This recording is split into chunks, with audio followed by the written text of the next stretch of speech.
India ગઠબંધન તૂટવાની શરૂઆત સુરતથી। આપ હવે કોંગ્રેસની સામે પડ્યું।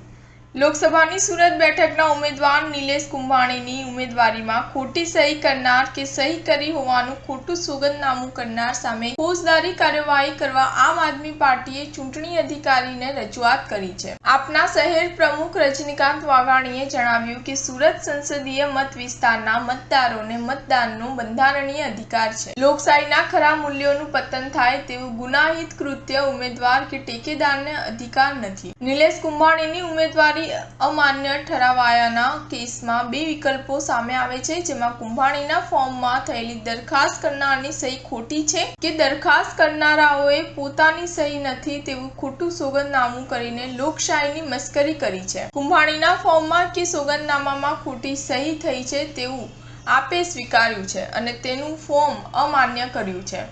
જો ફોર્મમાં દરખાસ્ત કરનારની ખોટી સહી કરી હોય તો ભારતીય દંડ સંહિતાની કલમ 464, 465, 468, 471 અને 420 બી મુજબ ગુનો નોંધાવવો જોઈએ। સ્ટાર ન્યૂઝ 7 હંમેશા સચ્ચાઈની સાથે।